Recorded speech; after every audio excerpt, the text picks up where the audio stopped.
Oi, gente, tudo bem? Eu não sei como que vai ficar esse vídeo, eu resolvi gravar ele aqui agora, vamos fazer um teste, se ele vai funcionar. Então acho que é melhor começar me apresentando. Meu nome é Thiago, eu curso Biomedicina, estou no 8º período, e esse semestre eu estarei com vocês como monitor da disciplina de Patologia Geral. Para quem não conhece a monitoria, ela é um programa da faculdade onde alunos que já cursaram a disciplina auxiliam os professores no decorrer do semestre, tirando as dúvidas remanescentes das explicações em aula dos alunos. Então, como que funciona a monitoria? Eu, como monitor, eu estou aqui para tirar a dúvida de vocês e também postar atividades, artigos, esquemas que auxiliem o estudo da disciplina de vocês, que no caso é Patologia Geral. E nesse último final de semana, eu preparei um exercício de múltipla escolha para que vocês pudessem revisar o conteúdo. Então, como que eu vou fazer hoje? Eu vou ler ele aqui com vocês, não vou explicar o conteúdo, eu vou explicar o exercício em si. E qualquer dúvida que vocês tiverem, tanto desse conteúdo, tanto de outros da disciplina, podem entrar em contato comigo pelo WhatsApp e a gente marca um encontro ou no WhatsApp ou pelo Google Meet, ou então nas próprias mensagens de texto mesmo, e a gente tira as dúvidas que vocês tiverem, combinado? Então vamos lá. Eu imprimi aqui as atividades, quem quiser acompanhar a leitura comigo, vamos lá. Atividade 1. Atividade 1, eu fiz ela relacionada à etiologia. Patologia, como vocês já estudaram, é o estudo das doenças. E a doença é uma alteração de forma e função de determinado órgão ou célula não compensada. E essa alteração da forma, ela advém de um estímulo. E a etiologia, ela quer falar por que a doença surge. O que é o estímulo que faz com que a doença surja? Então está sendo enunciado. Etiologia define-se como o estímulo que faz com que uma célula ou tecido se modifique. E este estímulo pode vir de diversos fatores ou agentes. Sobre etiologia, marque a opção correta. Então a primeira opção. A etiologia possui caráter intrínseco ou genético. Só nessa frase a gente já elimina essa questão. Por quê? O caráter intrínseco é o caráter genético. Então, está tendo uma dualidade nessa alternativa. Então, ela está errada. Segunda, né? A segunda aqui, ó. A etiologia possui caráter genético ou adquirido, sendo o caráter adquirido mais preocupante. Errado. Por quê? Daí tem o restante da frase. Visa conduzir sempre as células do tecido à lesão celular que acarretará em apoptose ou necrose. Não tem como eu falar que um estímulo genético ou adquirido é pior ou é melhor. Eles dependem da intensidade, do quanto a pessoa está exposto a este estímulo, então essa opção está incorreta. C. A etiologia possui caráter intrínseco ou adquirido, verdadeiro, sendo ambos caráteres aptos a conduzir o tecido afetado a uma adaptação ou lesão celular. Correto. Toda vez que temos um estímulo, a célula que recebeu esse estímulo, ela pode evoluir para adaptação, sendo uma adaptação reversível, não causando lesão, ou a lesão propriamente dita, que acarretará ou em apoptose ou em necrose, que conduzirá à morte celular, no caso, seja uma lesão irreversível. Então essa é a opção correta. A letra D está errada, está mesmo no texto da outra. Por quê? Olha, a etiologia possui caráter intrínseco ou adquirido, sendo ambos os caráteres aptos a conduzir o tecido afetado a uma adaptação celular ou lesão, verdade, que conduzirá o tecido à necrose, visto o processo patológico não permitir que a célula se programe à apoptose. Errado. Temos processos patológicos que programam as células da apoptose. Agora vamos para a pergunta 2. Qual a diferença primordial entre necrose e apoptose? Lembrando, gente, que necrose e apoptose são tipos de morte celular. E a gente vai ler agora as opções. A necrose é considerada a morte celular propriamente dita, e a apoptose é uma adaptação do tecido frente ao estímulo. Incorreto, porque tanto a necrose, tanto a apoptose é considerada morte celular, então essa opção está incorreta. Segunda opção. Ambas estão relacionadas à morte celular? Sim. Sendo a necrose ocasionada por agressão ou acidente de caráter patológico e a apoptose é a morte celular natural e programada, não estando necessariamente relacionada a processos patológicos. Pode ser processos fisiológicos da apoptose. Então essa opção está correta. Necrose geralmente ela é ocasionada frente a uma agressão, frente a um estímulo que não ocorreria se o organismo estivesse em homeostasia. E a apoptose é a morte celular programada. Ela pode estar frente a um estímulo ou pode ser uma apoptose fisiológica. E a última opção, ambas estão relacionadas à morte celular, sendo a necrose o tipo mais agressivo em resposta a uma programação fisiológica. Errado. Isso pode ser uma característica da apoptose. Tá? A 3. Como é possível que o mesmo estímulo etiológico pode encaminhar o tecido afetado a somente a uma degeneração reversível ou a necrose? Então, se eu falar essa frase para vocês, o que vocês falariam? Que eu tenho um tecido, eu tenho uma célula, e ela recebeu um estímulo. E esse estímulo pode desencadear esse tecido a uma adaptação celular reversível, ele vai voltar à sua funcionalidade depois desse estímulo, ou ele vai ser uma lesão irreversível que encaminhará a necrose. É uma opção verdadeira? O mesmo estímulo pode ocasionar as duas coisas? Sim. Então vamos ver as opções. Essa é uma informação equivocada, visto que um estímulo não é capaz de causar duas respostas celulares distintas. Isso é falso, porque para um estímulo causar um dano celular depende da intensidade, depende de diversos fatores, então essa opção está errada. Segunda opção. Um mesmo estímulo que é lesivo a um tecido, seja físico, químico ou biológico, pode conduzir o mesmo a degeneração celular reversível ou a necrose, dependendo da intensidade e do tempo que o estímulo estiver presente no tecido. Verdadeira, essa é a opção verdadeira. Um exemplo que a gente tem disso é os raios solares. Você pode ir no sol um dia sem protetor solar e você não vai desenvolver um câncer de pele por causa disso. Mas se você todos os dias tiver contato com o sol numa intensidade muito forte durante anos, você está sendo exposto a esse estímulo durante muito tempo. Então ele pode encaminhar a futuramente problemas cancerígenos no tecido epitelial da pele. Então essa é um exemplo.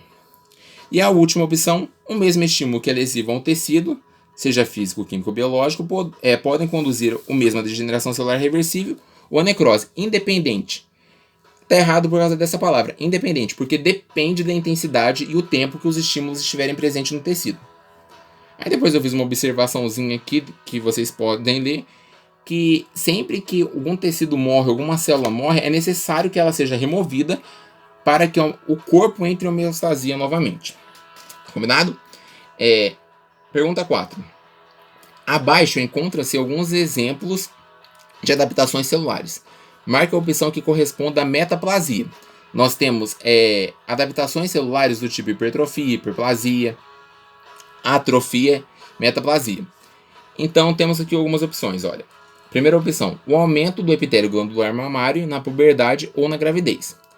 Esse aqui não é uma metaplasia. Isso aqui é uma resposta frente a hormônios, o estrogênio propriamente dito, que causa uma hipertrofia no tecido. Então não é metaplasia. Reconstituição celular do fígado de uma pessoa que doou parte de um órgão para um membro da família. Essa reconstituição celular não é uma metaplasia. A metaplasia, na verdade, é você trocar um tipo de tecido por outro. É você trocar um tipo de tecido por outro. E o que aconteceu aqui agora é você tirou uma parte desse órgão. Então, ele vai se regenerar no mesmo órgão. Então, o que aconteceu? Uma hiperplasia. As células viram que está faltando aquele tecido, elas modificaram as suas funções, elas ativaram a mitose nos seus genes e elas vão reconstituir o tecido. Terceira opção. Diminuição do tecido muscular de um membro que foi mobilizado devido à fratura óssea. Isso aí, gente, é uma atrofia, é o contrário da hipertrofia. A atrofia, nesse caso, o órgão, por exemplo, eu quebrei o braço, eu enfaixei ele. Ele não está sendo utilizado, os músculos daquele local. Então, como eles não estão sendo utilizados, eles vão diminuindo de tamanho, eles vão atrofiando.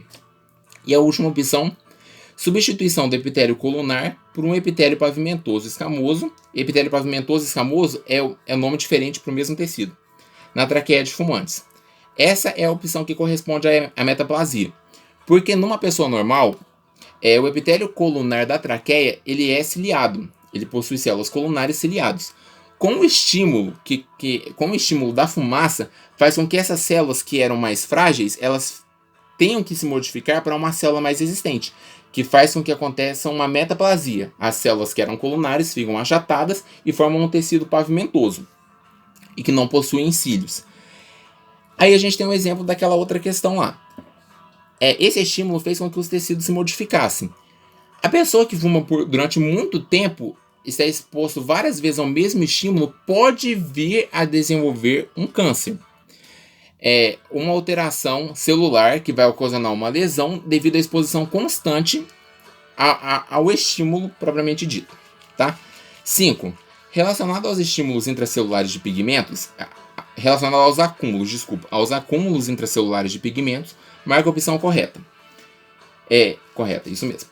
Primeira opção. Indivíduos com diabetes mellitus podem conduzir o acúmulo de glicogênio em alguns tecidos específicos, sendo este considerado um acúmulo de pigmentos exógenos. Não, gente, essa opção está errada porque isso é um defeito do metabolismo, não está acumulando o pigmento glicogênio, porque o glicogênio não é um pigmento, é o açúcar. São várias glicoses ligadas. Então, essa opção está errada por causa disso. A última, a segunda. A calcificação patológica, classificada como calcificação distrófica, se dá pelo acúmulo de cálcio nos tecidos vitais, sendo este considerado o acúmulo de pigmentos endógenos. Primeiro, o acúmulo de cálcio, não é um pigmento. Calcificação distrófica, gente, é o acúmulo de cálcio relacionado a uma patologia. No caso da calcificação distrófica, é relacionado a uma necrose, seja caseosa, vários tipos de necrose que nós temos, que as mitocôndrias dessas células, que elas morrem, elas acumulam cálcio e ficam na região. Então acontece um acúmulo de cálcio devido à lesão. Então o cálcio não é um pigmento, então essa opção está errada. A outra opção. A melanina é uma proteína sintetizada a partir da tirosina, sendo responsável pela coloração castanha da pele, olhos e pelos, e o seu acúmulo nas células é considerado um acúmulo endógeno de pigmentos. Verdadeiro. Essa opção é verdadeira. Um exemplo também de acúmulos exógenos, que ao contrário desse, seria a tatuagem, que façam com que as células acumulem um pigmento que não é do próprio organismo. O organismo não teria aquele pigmento se ele não fosse inserido, mas que possui cor e possui características de pigmento. Então, é um exemplo de acúmulo exógeno. 6. Sobre o envelhecimento celular, marque a opção correta. Os mecanismos responsáveis pelo envelhecimento celular são lesão do DNA, devido a lesões metabólicas que se acumulam e com o tempo lisa material genético, diminuição da replicação celular, que é a senescência replicativa, deficiência na homeostasia, estresse oxidativo, dentre outros. Verdadeiro, gente. O envelhecimento celular ele decorre de diversos fatores, de diversos mecanismos que induzem uma célula ao envelhecimento. Fatores genéticos, fatores ambientais, fatores sociais. Esses são os fatores que induzem uma célula ao envelhecimento. E essa opção está correta. Vamos ver porque as outras não estão. Segunda opção. Fatores genéticos não interferem no envelhecimento celular. Interferem sim, eles são um dos mecanismos que façam com que o envelhecimento celular ocorra. Terceira opção. O estresse oxidativo é o principal fator que conduz a uma célula ao envelhecimento celular. Não. Uma célula, para conduzir ao envelhecimento celular, está envolvida uma gama de fatores que ocasionam aquilo. E o estresse oxidativo é um dos fatores, mas não é o principal. Em alguns casos, ele pode ser o que fez com que a célula envelhecesse e depois entrasse em necrose ou apoptose. Mas geralmente, ele não é o principal. Tem vários fatores envolvidos. E a última opção, a irregularidade do núcleo não é considerada um fator condizente de envelhecimento celular. É totalmente errada essa opção, porque o núcleo, uma célula que já está velha, que vai entrar em apoptose ou em necrose. Na verdade, gente, a apoptose quando a célula se programa para morrer, ela faz como se fosse vacúolos e não dispersam o seu material, o conteúdo celular para fora do tecido. Então essa é uma das diferenças da necrose e da apoptose. E a irregularidade do núcleo está condizente ao envelhecimento celular, porque se ele não está íntegro, a célula acaba que ela não está íntegra também. Então é um fator de envelhecimento celular. Não sei se eu fui muito confuso nessa última parte, mas se forem, vocês me desculpem. Então, gente, essa foi a correção. Não sei se ficou bom o vídeo. Nas próximas semanas eu vou postando atividades, ou eu vou postando artigos, ou resumos, ou esquemas. E qualquer coisa podem entrar em contato comigo, viu, gente? Valeu e é isso aí.